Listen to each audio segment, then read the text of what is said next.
ನಮಸ್ಕಾರ ಸ್ನೇಹಿತರೆ. ನಮ್ಮ ಜೀವನದಲ್ಲಿ ಬಹಳ ಜನರಿಗೆ ಒಂದು ಸಮಸ್ಯೆ ಇರುತ್ತೆ. ಅದೇನ್ ಗೊತ್ತಾ? ಮನಸ್ಸಿನಲ್ಲಿ ತುಂಬಾ ಆಲೋಚನೆಗಳಿರುತ್ತವೆ, ಆದರೆ ಅದನ್ನು ಧೈರ್ಯವಾಗಿ ಹೇಳಲಾಗುವುದಿಲ್ಲ. ಕಾಲೇಜ್ನಲ್ಲಾಗ್ಲಿ, ಕೆಲಸದ ಜಾಗದಲ್ಲಾಗ್ಲಿ, ಸಮಾಜದಲ್ಲಾಗ್ಲಿ ಹೆಚ್ಚು ಜನರಿಗೆ ಮಾತನಾಡುವ ಭಯ ಇರುತ್ತದೆ. ಆದರೆ ಒಂದು ಸತ್ಯ ಏನ್ ಗೊತ್ತಾ? ಈ ಜಗತ್ನಲ್ಲಿ ಧೈರ್ಯವಾಗಿ ಮಾತನಾಡುವವರು ಮುಂದೆ ಹೋಗ್ತಾರೆ. ಮೌನವಾಗಿರುವವರು ಹಲವಾರು ಅವಕಾಶಗಳನ್ನು ಕಳೆದುಕೊಳ್ಳುತ್ತಾರೆ. ಆದ್ರಿಂದ ಇಂದು ನಾವು ತಿಳಿಯೋಣ, ಧೈರ್ಯದಿಂದ ಮಾತನಾಡಲು ಸಹಾಯ ಮಾಡುವ ಕೆಲವು ಸಲಹೆಗಳನ್ನು ಕೊಡ್ತೀನಿ. ವಿಡಿಯೋ ಶುರು ಮಾಡೋದಕ್ಕಿಂತ ಮುಂಚೆ ನನ್ನದೊಂದು ವಿನಂತಿ: ನಮ್ಮ ಚಾನಲ್ಗೆ ಸಬ್ಸ್ಕ್ರೈಬ್ ಮಾಡಿ, ವಿಡಿಯೋಗೊಂದು ಲೈಕ್ ಮಾಡುವ ಮೂಲಕ ನಮ್ಮನ್ನು ಸಪೋರ್ಟ್ ಮಾಡಿ. ನೀವು ಕೊಡೋ ಒಂದು ಲೈಕ್ ನಮಗೆ ಇದೇ ರೀತಿ ಹೆಚ್ಚು ವಿಡಿಯೋ ಮಾಡಲು ಮೋಟಿವೇಶನ್ ಆಗಿ ಕೆಲಸ ಮಾಡುತ್ತೆ. ಬನ್ನಿ ವಿಡಿಯೋ ಕಡೆ ಹೋಗೋಣ. ಆತ್ಮವಿಶ್ವಾಸ. ನೀವು ಮಾತನಾಡುವಾಗ ಮೊದಲಿಗೆ ನೀವು ನಿಮ್ಮ ಮೇಲೆ ನಂಬಿಕೆ ಇಡಬೇಕು. ನೀವು ಯೋಚಿಸಬೇಕು, ನನ್ನ ಮಾತಿಗೂ ಬೆಲೆ ಇದೆ, ನನ್ನ ಅಭಿಪ್ರಾಯವೂ ಮುಖ್ಯ. ಜಗತ್ನಲ್ಲಿ ಯಾರೂ ಪರಿಪೂರ್ಣ ಅಲ್ಲ, ಆದ್ರಿಂದ ತಪ್ಪಾಗುವ ಭಯ ಬೇಡ. ಆತ್ಮವಿಶ್ವಾಸ ಇದ್ರೆ ಮಾತುಗಳು ಸ್ವತಃ ಬರುತ್ತವೆ. ವಿಷಯದ ಬಗ್ಗೆ ತಿಳಿದುಕೊಳ್ಳಿ. ನೀವು ಮಾತನಾಡುವ ವಿಷಯದ ಬಗ್ಗೆ ಗೊತ್ತಿಲ್ಲ ಅಂದ್ರೆ ಧೈರ್ಯ ಬರೋದಿಲ್ಲ.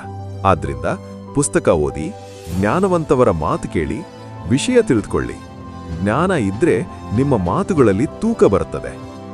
ಬಹಳ ಜನರು ಭಯದಿಂದ ವೇಗವಾಗಿ ಮಾತನಾಡ್ತಾರೆ, ಆದರೆ ಪರಿಣಾಮಕಾರಿ ಮಾತು ಎಂದ್ರೆ ನಿಧಾನವಾಗಿ, ಸ್ಪಷ್ಟವಾಗಿ, ಆತ್ಮವಿಶ್ವಾಸದಿಂದ. ನಿಧಾನವಾಗಿ ಮಾತನಾಡಿದರೆ ಜನರು ನಿಮ್ಮ ಮಾತು ಗಮನದಿಂದ ಕೇಳ್ತಾರೆ. 4ನೇ ಕಲೆ, ಕಣ್ಣುಗಳಲ್ಲಿ ನೋಡಿ ಮಾತನಾಡಿ. ಧೈರ್ಯದಿಂದ ಮಾತನಾಡುವವರು ಕಣ್ಣುಗಳಲ್ಲಿ ನೋಡಿ ಮಾತನಾಡ್ತಾರೆ. ಕೆಳಗೆ ನೋಡುತ್ತಾ ಮಾತನಾಡಿದರೆ ಜನರಿಗೆ ನಂಬಿಕೆ ಬರೋದಿಲ್ಲ, ಆದರೆ ಕಣ್ಣುಗಳಲ್ಲಿ ನೋಡುತ್ತಾ ಮಾತನಾಡಿದರೆ ನಿಮ್ಮ ಧೈರ್ಯ ಕಾಣಿಸ್ತದೆ, ನಿಮ್ಮ ನಂಬಿಕೆ ಹೆಚ್ಚುತ್ತದೆ. ತಪ್ಪು ಮಾಡುವ ಭಯ ಬಿಡಿ. ಒಂದು ದೊಡ್ಡ ಸತ್ಯ ಹೇಳ್ತೀನಿ, ಈ ಜಗತ್ನಲ್ಲಿ ತಪ್ಪು ಮಾಡದೆ ಕಲಿತವರು ಯಾರೂ ಇಲ್ಲ. ಮೊದಲ ಬಾರಿ ಮಾತನಾಡುವಾಗ ತಪ್ಪಾಗಬಹುದು, ಆದರೆ ತಪ್ಪು ಈಕ್ವಲ್ಸ್ ಕಲಿಕೆ. ತಪ್ಪು ಮಾಡಿದಾಗ ನಿಲ್ಲಬೇಡಿ, ಮತ್ತೆ ಪ್ರಯತ್ನಿಸಿ. ಅಭ್ಯಾಸ ಅತ್ಯಂತ ಮುಖ್ಯ. ಯಾವ ಕೌಶಲ್ಯಕ್ಕೂ ಪ್ರಾಕ್ಟೀಸ್ ಬೇಕು. ಮಾತನಾಡುವ ಕಲೆಗೂ ಅದೇ ಸತ್ಯ. ನೀವು ಮಾಡಬಹುದಾದ ಅಭ್ಯಾಸ: ಕನ್ನಡಿಯ ಮುಂದೆ ಮಾತನಾಡಿ, ನಿಮ್ಮ ಮಾತು ವಿಡಿಯೋ ಮಾಡಿ ನೋಡಿ, ಸ್ನೇಹಿತರ ಮುಂದೆ ಮಾತನಾಡಿ.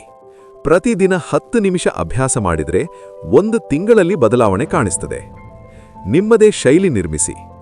ಇತರರನ್ನ ನಕಲು ಮಾಡಬೇಡಿ, ನಿಮ್ಮದೇ ಶೈಲಿ ಇರಲಿ. ಕೆಲವರು ಜೋಕ್ ಹೇಳಿ ಮಾತನಾಡ್ತಾರೆ, ಕೆಲವರು ಕಥೆ ಹೇಳಿ ಮಾತನಾಡ್ತಾರೆ, ಕೆಲವರು ಗಂಭೀರವಾಗಿ ಮಾತನಾಡ್ತಾರೆ. ಗುಡೆ, ನಿಮ್ಮ ಸ್ವಭಾವಕ್ಕೆ ಹೊಂದುವ ಶೈಲಿ ಹುಡುಕಿ. ದೇಹ ಭಾಷೆ. ಮಾತನಾಡುವಾಗ ಬಾಡಿ ಲ್ಯಾಂಗ್ವೇಜ್ ಬಹಳ ಮುಖ್ಯ. ನಿಮ್ಮ ಮುಖಭಾವ, ಕೈಚಲನೆ, ನಿಂತಿರುವ ರೀತಿಯೇ ಜನರಿಗೆ ನಿಮ್ಮ ಆತ್ಮವಿಶ್ವಾಸ ತೋರಿಸುತ್ತದೆ. ಕೇಳುವ ಕಲೆ ಕಲಿಯಿರಿ. ಒಳ್ಳೆಯ ಮಾತನಾಡುವವರು ಮೊದಲು ಒಳ್ಳೆಯ ಕೇಳುವವರು. ಇತರರು ಮಾತನಾಡುವಾಗ ಗಮನದಿಂದ ಕೇಳಿ.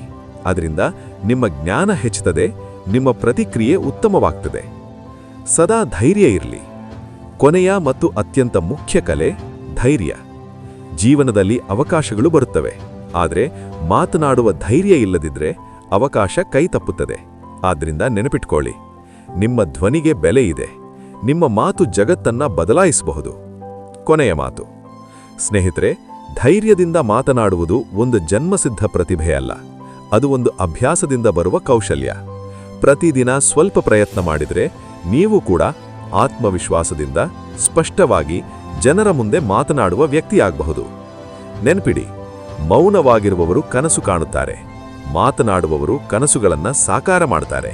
ಆದ್ದರಿಂದ ಇಂದಿನಿಂದಲೇ ನಿರ್ಧಾರ ಮಾಡಿ, ನಾನು ನನ್ನ ಮಾತನ್ನ ಧೈರ್ಯವಾಗಿ ಹೇಳ್ತೇನೆ.